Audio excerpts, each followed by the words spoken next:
O maior ícone americano fica em Nova York. A Estátua da Liberdade representa o sentido acolhedor deste país para com todos os povos do planeta.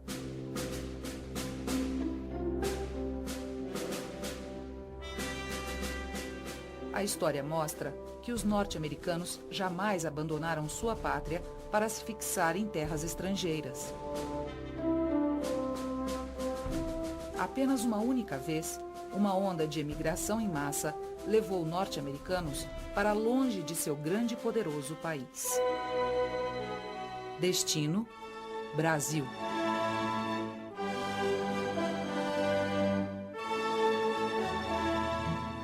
Vieram muitas pessoas para cá. Milhares de americanos vieram para cá. Milhares deles abandonaram suas terras, seus lares, parentes e amigos, deixando para trás as trágicas consequências da guerra civil interna. A coragem dessas pessoas em abandonar um país, né, onde eles, provavelmente muitos deles também já eram imigrantes nos Estados Unidos, eles imigraram para lá, não deu certo e procuraram novas terras.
Once a rebel, twice a rebel, forever rebel. Uma vez rebelde, duas vezes rebelde e rebelde para sempre. Texas e Alabama, vindo do Missouri. Texas e da Carolina do Sul. A minha família é umas 40 pessoas. Texas. Alabama. New Orleans. Ele nasceu na Geórgia. Carolina do Sul. Mississippi. Região sul dos Estados Unidos. Ele nasceu no Arizona. Meus avós vieram do Alabama. No regimento da Flórida, servi na ilha de Fernandina. O meu avô ele veio dos Estados Unidos. O meu avô teve 10 filhos, 33 netos, 50 bisnetos e um tataraneto. Eu sou Ellison Jones, nascido em Americana, descendente dos dois lados da família, de descendentes americanos. A Guerra de Secessão foi deflagrada nos Estados Unidos no início de 1861. 11 estados do sul do país, Alabama, Arkansas, Carolina do Norte e do Sul, Flórida, Geórgia, Louisiana, Mississippi, Tennessee, Virgínia e Texas, decidiram se separar da União e formar outra nação, os Estados Confederados da América. Aqui nós temos uma bandeira confederada, onde as estrelas significam os 13 estados que se uniram para formar os Estados Confederados. Os Estados Unidos nasceu nessa individualidade, cada estado governa por si próprio, e no momento em que os estados do norte tentaram interferir na política econômica do sul, eles se rebelaram e simplesmente decidiram se separar da União. A política fervia e os ânimos se acirravam à medida que as eleições presidenciais se aproximavam. Do resultado dessas eleições dependia a economia e o modo de vida do Sul. Se Lincoln ganhasse, seria o fim da escravatura. Com isso, a derrocada comercial e a mudança do alto padrão de vida da elite sulista.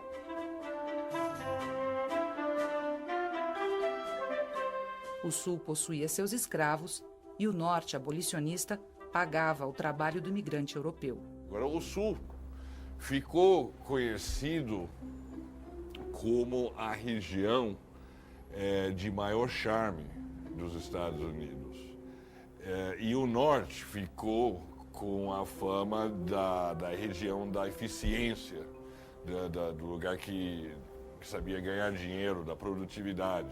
Tem um ditado engraçado que diz que Washington reúne o charme do norte com a eficiência do sul.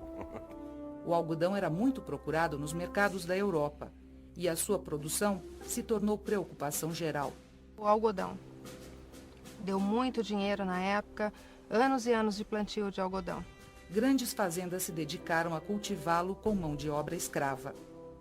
Além de produzir algodão, o Sul se tornou um grande mercado de escravos. A guerra ela não aconteceu porque o Sul queria manter uma escravidão. Simplesmente ela não queria que os estados do Norte interferissem na forma política e econômica do Sul. Até o início do século XIX, a população do Sul e do Norte era praticamente igual e a influência no governo federal a mesma. A partir de 1800, a população dos estados do Norte começou a aumentar gradativamente em relação à do Sul, até que em 1860 a diferença chega perto de 20 para 11 milhões, quase o dobro. Por causa da diferença proporcional da população, o Sul teve que lutar cada vez mais para manter a sua primitiva influência no governo federal e, assim, proteger seus interesses. Basicamente, eles eram, vamos dizer, mais rurais, né? Tinham fazendas de algodão e aquela coisa toda. Então, e o norte era mais industrializado.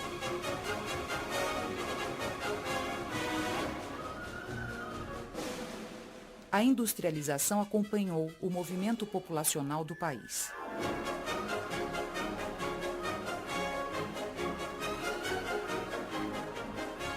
Nova York já era uma megalópole com 800 mil habitantes, recebendo imigrantes alemães e irlandeses aos milhares. O norte se industrializava muito depressa. Suas fábricas produziam o suficiente para seu consumo, e era hora de olhar ao redor à procura de mercado para o excedente. O Sul estava ali, gozando de uma prosperidade sem precedentes. 57% da exportação nacional era de algodão produzido no Sul. No momento do início da guerra, o Norte era muito economicamente dependente do Sul.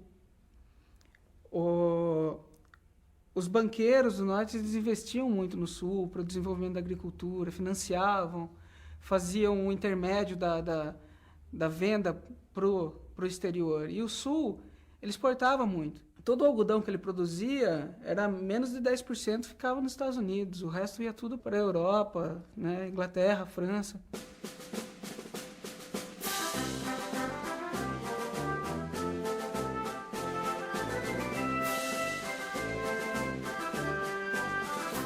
A situação era insustentável. O estopim da guerra estava aceso.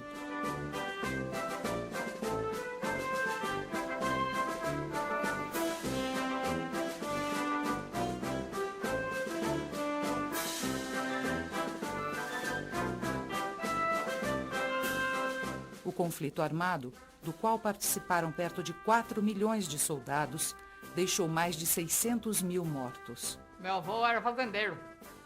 Ele estava fazendo medicina, fugiu da faculdade para ir na guerra. Aí ele veio para o Brasil. Começou em 12 de abril de 1861, na Carolina do Sul, e terminou em abril de 1865, com a rendição dos generais sulistas Robert Lee e James Johnston.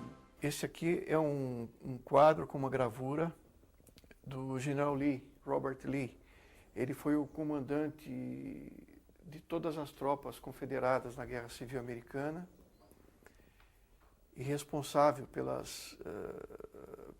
tática das batalhas. Foi o comandante-chefe do Exército Confederado.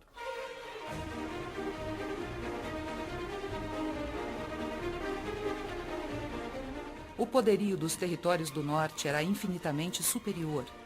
Lá viviam 23 milhões de pessoas. Além de fabricarem os próprios armamentos, tinham uma poderosa indústria de batalha. O lado confederado, com economia rural, tinha uma população de apenas 9 milhões de habitantes, dos quais 3 milhões e meio eram escravos. Todas suas armas eram compradas no exterior. Foi o primeiro submarino fabricado na história militar naval. Ele foi afundado e todos os seus tripulantes morreram heroicamente, não abandonaram o posto. Seus portos foram bloqueados. Eles bloquearam praticamente todas as entradas e saídas por via marítima do sul para que não permitissem que se trouxessem armamentos que o sul pudesse utilizar. Não é? De ambos os lados morriam 20, 18, 15 mil soldados, dependendo da batalha. Então, eram batalhas muito sangrentas.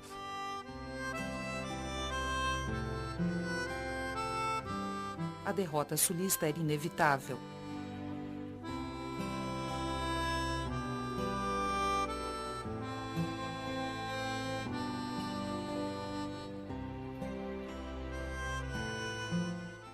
A Guerra Civil Americana chegou ao fim, deixando no sul confederado mansões em ruínas, sua economia, baseada no trabalho escravo, destroçada e a humilhação de uma ocupação desumana e inescrupulosa, promovida no pós-guerra por aventureiros do norte. As famílias todas tiveram as suas terras nos Estados Unidos, as suas casas, destruídas com a guerra. Alguns mesmo sem chance financeiramente de reconstruir o que eles tinham. No fim do inverno, o comandante Yankee General Sherman iniciou uma campanha de pilhagem, incêndios e devastações nunca vistos. Seus homens não respeitaram nada. Quando chegavam a uma casa, primeiro tiravam todos os mantimentos, roubavam o que pudessem carregar, matavam o gado e o resto destruíam com um vandalismo sem par. O Sul ele usou muito a tática de guerra de guerrilhas, tendo como um dos principais protagonistas o Jesse James, a família James, que eles se tornaram fora da lei por causa de um problema muito sério que eles tiveram na fazenda deles, que foi saqueada por soldados do norte, né? A mãe perdeu uma perna por ter levado um tiro na perna, e quando eles voltaram da guerra, eles se rebelaram contra aquilo. O James assaltava trens e o Frank bancos do norte. E o primeiro assalto da história dos Estados Unidos a bancos à luz do dia foi feito por Frank James. Os bancos estavam arruinados, as estradas de ferro destruídas, fábricas paralisadas. Seus navios dormiam no fundo dos mares e dos rios. A ideia geral era emigrar. Mas para onde? Muitas regiões do sul estavam arrasadas. Estavam economicamente debilitadas, arrasadas, literalmente em ruína. E também eu acho que houve depois uma enorme ressaca espiritual, moral. O Sul, quer dizer, foi um furacão que passou, destruiu, arruinou. Então, houve um clima muito propício para cair fora. Embora tenha declarado neutralidade, o Brasil nunca conseguiu disfarçar sua simpatia pelo sul dos Estados Unidos da América. Dom Pedro II tinha um relacionamento muito bom com os governantes, né, o alto escalão americano. No Brasil, Dom Pedro II era um homem de larga visão. Porque ele era um imperador diferente. Ele não era aquele imperador, aquele monarca com a pompa e com todo aquele luxo que tinha a monarquia europeia. Os campos de algodão dos Estados Confederados, em consequência da guerra, estavam arrasados. E Pedro II queria que os imigrantes repetissem no Brasil o sucesso obtido com essa cultura na pátria natal. O Sul está destruído e eu estou oferecendo a vocês uma possibilidade de vir para cá e recomeçar a vida. Eu dou todas as vantagens que vocês precisam.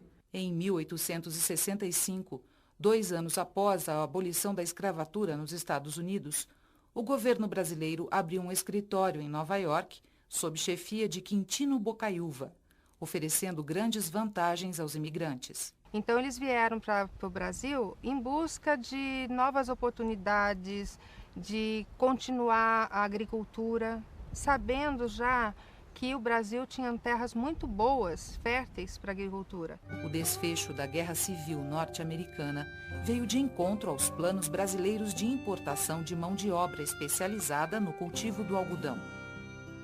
O jornal norte-americano New Orleans Daily, em 18 de março de 1866, publicou um poema como parte da propaganda para atrair imigrantes ao Brasil.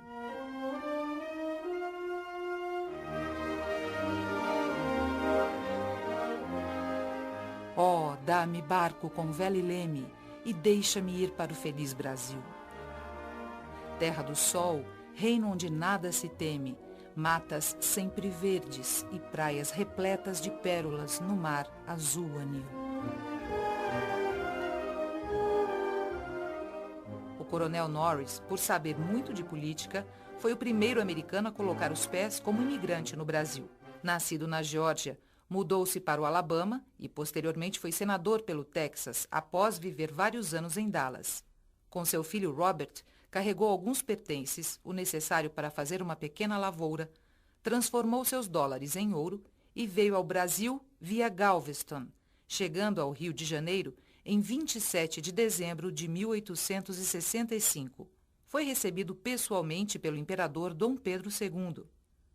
Eu sou descendente do coronel Norris, que foi o pioneiro da imigração, ele que esteve aqui no Brasil para ver o que o Dom Pedro está oferecendo, porque o governo brasileiro montou um escritório em Nova York para abrir essa imigração. Poucos meses depois, partia do porto de Nova Orleans o veleiro Talismã.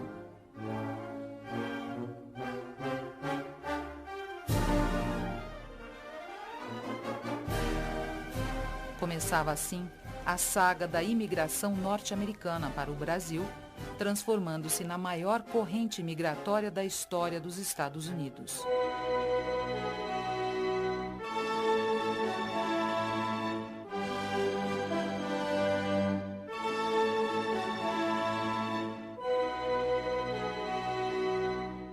As famílias que emigraram para o Brasil nessa época, depois da Guerra Civil, vieram principalmente dos estados do Sul, mas nem sempre puderam viajar através de New Orleans. Algumas, inclusive a minha bisavó, saiu de Nova York. Eu acho fantástico a coragem que eles tiveram, que eles estavam passando por um momento tão difícil e tiveram a coragem de vender tudo e se mandar para uma terra desconhecida, para um lugar desconhecido, com uma língua desconhecida, e começar a vida do zero. A imigração foi muito difícil. E eles tiveram muito problema. Tiveram naufrágio, tiveram muito problema na vinda de lá para cá. Fretaram um navio, a família Hardman e a família Piles. E nas costas da Jamaica ou de Cuba, eu não tenho muita certeza, esse navio ficou encalhado. Então, eles voltaram para os Estados Unidos, fretaram outro navio, passaram as coisas para o outro navio e depois vieram aqui. O meu avô disse que sofreu muito, porque ele veio embaixo do navio. Os outros veio lá mais fácil, mais interessados, pagando tudo, mas eles sofreram porque veio embaixo. A situação do Sul estava terrível, porque havia muitos saques, eles tinham perdido propriedades e resolveram vir ao Brasil, porque Dom Pedro II abriu essa possibilidade. Eles não admitiram ser perdedores e preferiram deixar os Estados Unidos do que continuar como perdedores lá. Razão pela qual nós estamos aqui hoje. Os americanos que vieram aqui, eles vieram a pedido de Dom Pedro para desenvolver a agricultura. Ele conseguiu fazer um desenvolvimento para a época fantástico. Porém, isso tudo foi perdido. Os Norris compraram um carro de boi, onde carregavam todos os seus pertences e partiram rumo a Campinas. Levaram 15 dias na estrada, até que seus olhos alcançassem uma planície que ia de Campinas até Vila Nova da Constituição, hoje Piracicaba.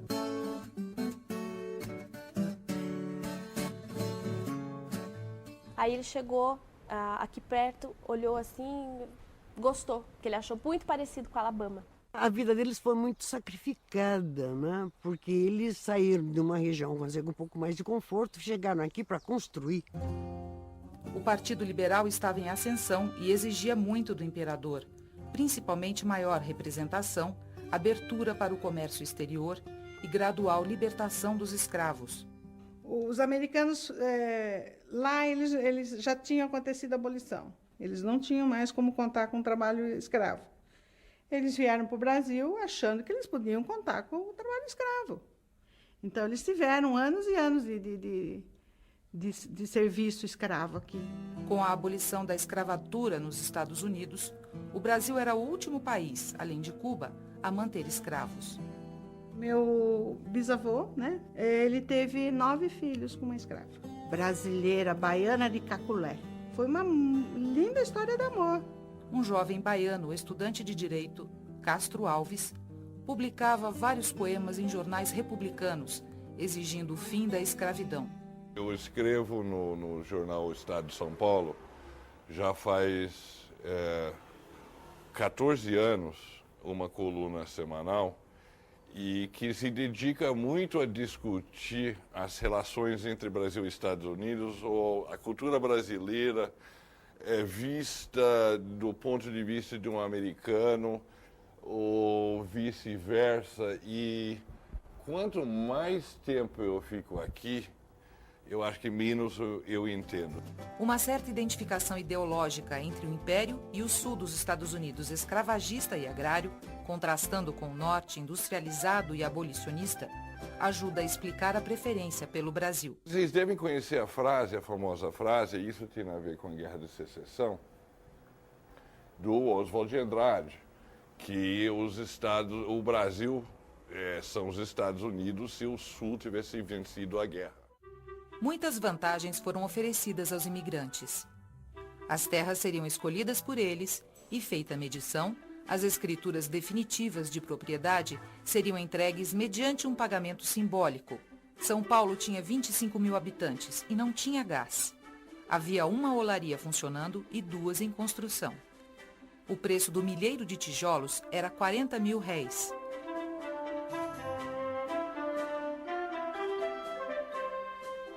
William e Robert Norris subiram a Serra do Mar até São Paulo e especularam terras.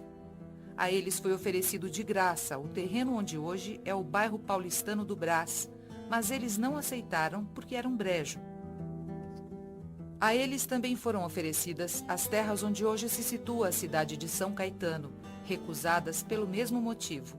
Eles vieram justamente na época do Império, onde existia necessidade de colonização com uma cultura um pouco acima do que já existia no local.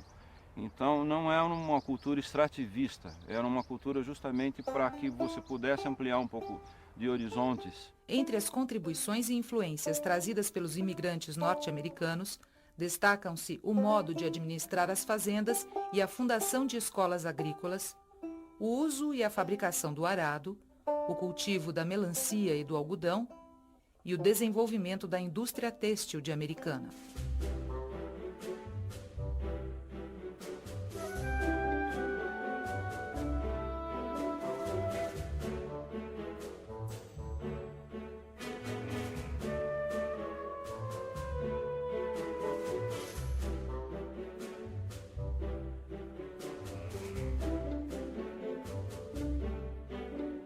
A Americana cresceu justamente por Santa Bárbara do Oeste, né, com a vinda da agricultura mais forte dos americanos.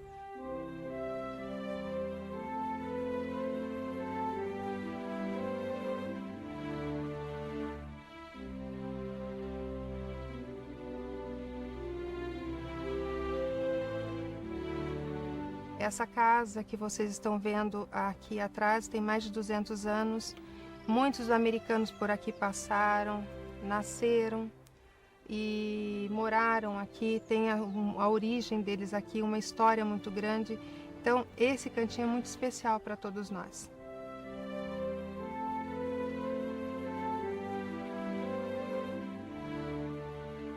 Da minha infância, foi muita beleza. Foi uma beleza demais. Meu avô comprou um sítio ali no bairro Santo Antônio de Sapezero. Era mato, mataria. Uma casinha bonita, muito bonita. Tinha 10 arqueiros de chão. Comprava por 10 contos. Meu avô ajudou muito no progresso da cidade. Fundou a companhia telefônica, o jornal, o Liberal, também foi juiz de paz. Havia no Brasil diversas variedades de algodão que, com métodos apropriados de cultura, poderiam competir com vantagem com o americano. O algodão nativo, uma espécie que dava uma planta grande, durava diversos anos. A fibra muito curta não era atacada pelas pragas. O algodão nativo produzia até 2 podas por ano. Eles citam que aqui foi a primeira fazenda a plantar algodão.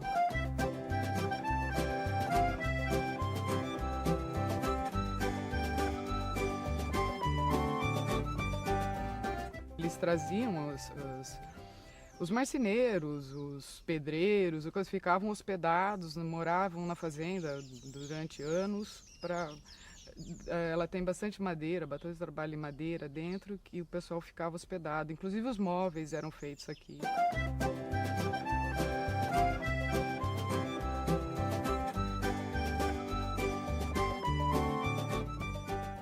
É um estilo sulista americano, do sul dos Estados Unidos. A sede das fazendas lá são muito parecidas com a sede aqui.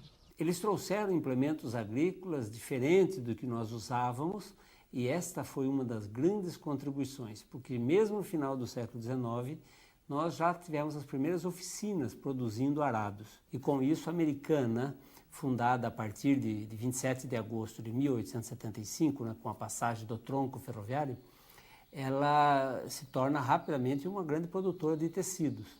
Graças aos americanos, o que se utilizavam muito da ferrovia, ela passou a ser conhecida como Estação da Vila dos Americanos.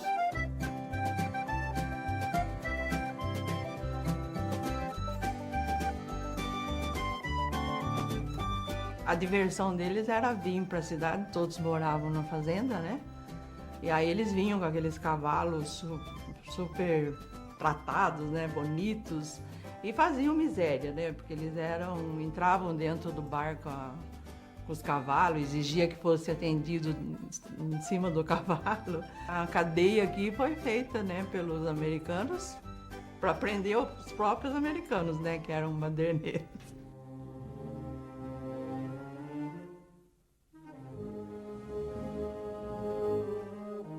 O Colégio Internacional, fundado pelos imigrantes em Campinas no ano de 1869, foi o primeiro colégio norte-americano da América do Sul. Além do Brasil ter ficado 300 anos sem imprensa, sem escolas durante a época da colônia, também a igreja tinha o monopólio do saber e não permitia que isso fosse difundido. Traziam professores dos Estados Unidos para cá para que educasse os filhos deles. Outras escolas foram construídas por eles, implantando um novo modelo de ensino, como a Escola Americana, atual Universidade Mackenzie, e o Colégio Piracicabano, que deu origem à Universidade Metodista de Piracicaba.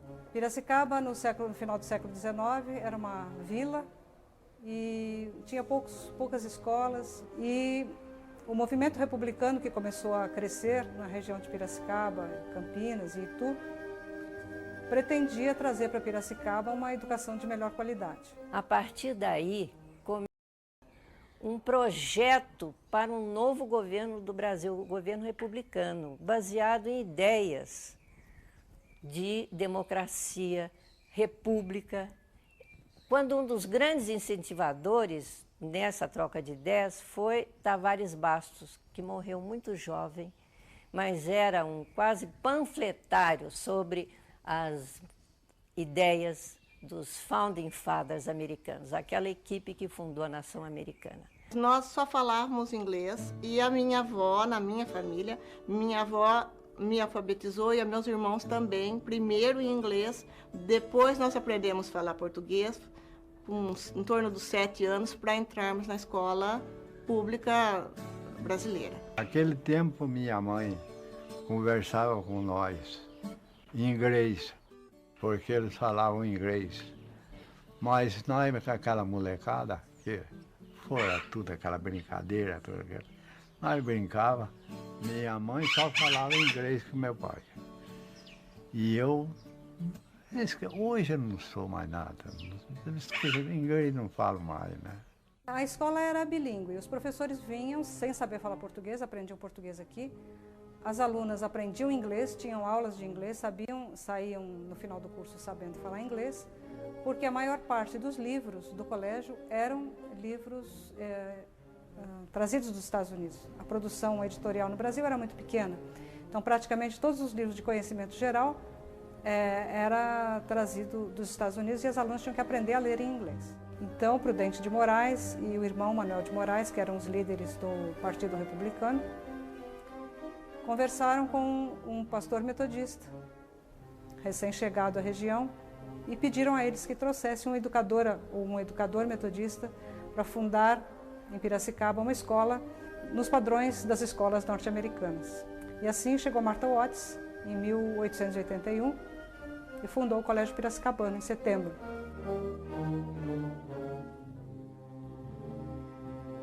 Mais tarde, em 1894, Prudente de Moraes foi eleito o primeiro presidente civil da República Brasileira. A Martha Watts foi realmente encomendada, né, para chegar em Piracicaba e estabelecer uma escola norte-americana de padrões da educação norte-americana. Martha escreveu várias cartas para o Kentucky, onde nasceu, contando suas experiências em terras distantes. Caros amigos, pensem no Brasil como herança de Nosso Senhor e de Cristo. Orem para que ele seja libertado da escravidão. Escravidão que afeta o corpo e a alma. A casa em que estamos agora é grande e confortável. E por ser Piracicaba, é elegante. Não teria a aparência humilde mesmo em Nashville.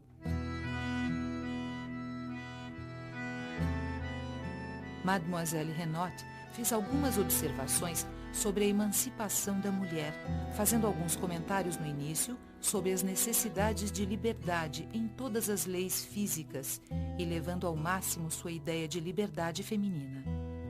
As mulheres aí na América clamam pelo direito ao voto, mas aqui a necessidade é de liberdade. O fato do internato estar enchendo mostra que o preconceito entre nativos e imigrantes, católicos e protestantes, está sendo derrubado. Se tivéssemos condições de aceitar todas as alunas carentes, teríamos nossa casa cheia. Infelizmente, não temos fundos suficientes. E que revolucionou o ensino de mulheres na época. Ela chegou a ensinar essas americanas que começavam, e brasileiras que estudavam no Piracicabano, o hino nacional francês, a Marseillaise, pois as mulheres no Piracicabano eram criadas para serem boas mães, boas esposas e serem capazes de colaborar com o marido no sustento da casa. E a cultura da mulher estudar é muito importante. Sempre foi cultuada dentro dessa comunidade. E a mulher normalmente estudava depois junto com o marido. Quer dizer, vieram para cá muitos médicos, engenheiros, dentistas.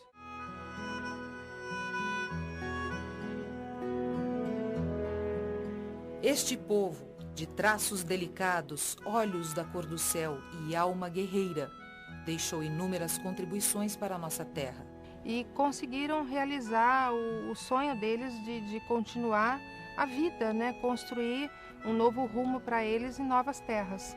Na área assistencial, a inesquecível Pérola Byington fundou a Cruzada Pro Infância e o hospital que leva seu nome em São Paulo. Quando me pediram que interessasse por um livro sobre Pérola Byington, eu pensei muito por onde começar essa história, porque ela foi uma mulher muito à frente do seu tempo. Me interessei por saber o que what made her tick? O que fazia a cabeça dela funcionar como funcionava? E, naturalmente, fui até a mãe dela, que era uma constante nos seus discursos. Ela dizia que tudo que ela era devia à mãe. Mary Elizabeth Ellis McIntyre chegou ao Brasil com 9 anos de idade, com sua mãe e 2 irmãs.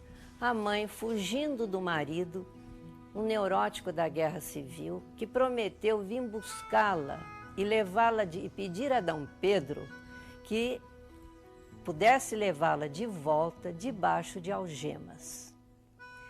Então essa mulher que chega aqui para encontrar-se com o pai, que já estava antes, e vem com 3 filhas, em si já é uma história. O meu parentesco com Pérola Byington, eu era a neta favorita. Tinha as suas vantagens e as suas desvantagens. Mas desde os 11 anos, morei algum tempo em casa dela. Minha família, meus irmãos estavam com catapora e eu com escarlatina, então nos separaram. E ela tinha um especial cuidado sobre educação. Eu fui estudar no Colégio Caetano de Campos. Rita Lee Jones, que fez parte dos Mutantes e é hoje roqueira consagrada, é filha do dentista Charles Jones, descendente direto do Coronel Norris, o primeiro americano a emigrar para o Brasil. O meu avô, o Jaime, é irmão do pai da Rita Lee. Então ela é Rita Lee Jones. A origem dela é da família Lee Jones, né? E existe essa história que ela é descendente do general Lee, Robert Lee. A música que eu adoro da Rita, uma delas é Lança Perfume. Os CDs dela, tem muito CD. Eu gosto da Rita. A minha mãe e a mãe da Rita eram muito amigas.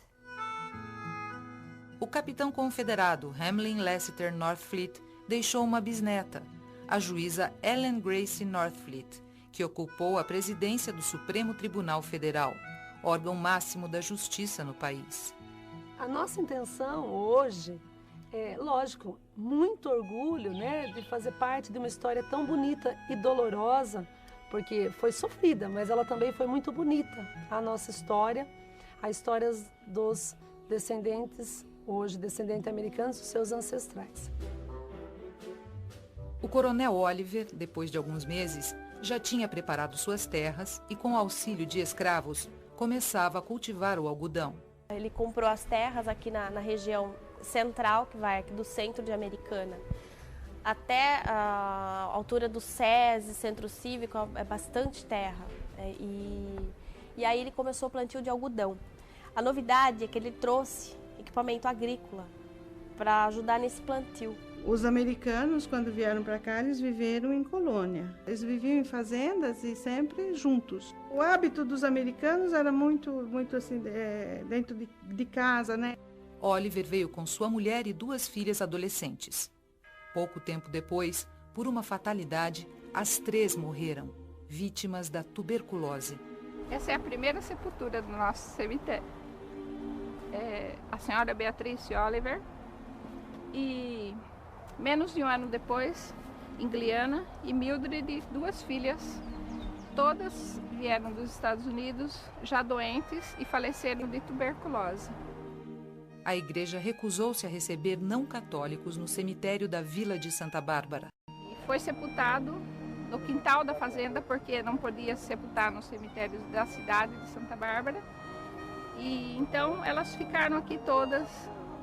Algumas sepulturas aqui do cemitério que tem uma cerquinha como aquela, porque aqui era um pasto antigamente e o gado andava em cima das sepulturas, então eles tinham uma cerquinha em volta das sepulturas. As facilidades prometidas por Dom Pedro ainda não tinham chegado aos ouvidos do padre da vila.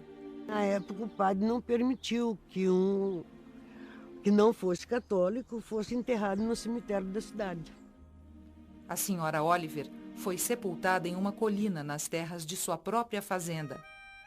Ali, pouco tempo depois, surgiria o cemitério do campo, onde hoje repousam vários soldados confederados e seus descendentes. 17 soldados confederados enterrados no nosso cemitério, que lutaram lá na guerra e que abandonaram os Estados Unidos e vieram para cá e estão enterrados aqui. Essa é a sepultura do coronel Peter Hardman. Ele foi um coronel da Guerra Civil Americana. Essa é a sepultura do coronel William Norris. Foi o primeiro antepassado que chegou aqui em 1865. Ele e o filho dele, Robert. A esposa dele também, todo da família Norris.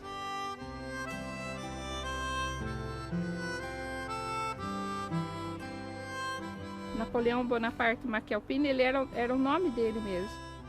E ele era um soldado da Guerra Civil Americana também. Em 1972, o governador da Geórgia, Jimmy Carter, visitou o cemitério do campo. Sua mulher, Rosalind, surpreendeu-se ao descobrir ali sepultado seu tio-avô. Em 1972, o então governador Jimmy Carter e a esposa dele, Rosalind Carter, vieram para visitar o Brasil. E aí eles vieram aqui para visitar o nosso cemitério. E a Rosalind Carter estava andando aqui no cemitério e ela mesma viu essa sepultura aqui, que é do tio-avô dela. Ele veio sozinho para o Brasil, com o grupo que veio para cá. Ele desapareceu e ela mesma, nessa visita em 1972, ela conseguiu descobrir a sepultura, ela até chorou. 4 anos depois, Jimmy seria eleito presidente dos Estados Unidos. Então é uma história não muito falada, mas muito escrita. Tem esse aqui que é super interessante, da Beth Antunes de Oliveira, o movimento de passageiros norte-americanos no Porto do Rio de Janeiro, 1865 a 1890. Todos os registros dos passageiros. Então aqui está toda a história de quando eles chegaram, de que navio eles vieram, de onde eles vieram. A minha família são 5 gerações em Santa Bárbara do Oeste. Meu avô, meu pai, eu, meus filhos e meus netos. Então, nós somos brasileiros, mas nós temos as nossas raízes, a nossa história.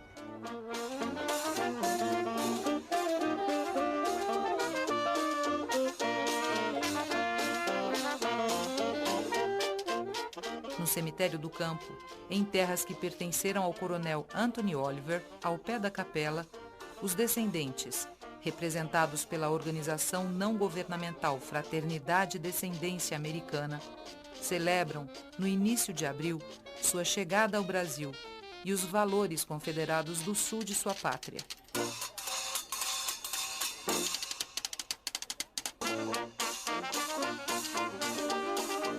Seus descendentes são, antes de tudo, leais cidadãos brasileiros.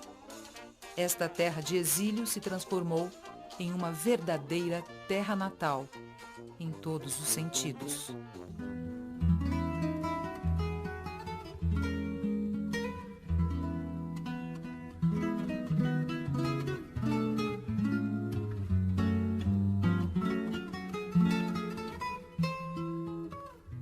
No portal do cemitério do campo, o vento balançava as estrelas e listas do pavilhão dos Estados Unidos da América do Norte, que agradecia ao Cruzeiro do Sul, bordado na bandeira nacional, a hospitalidade oferecida a seus filhos, tal qual a uma estrela perdida que o vento levou.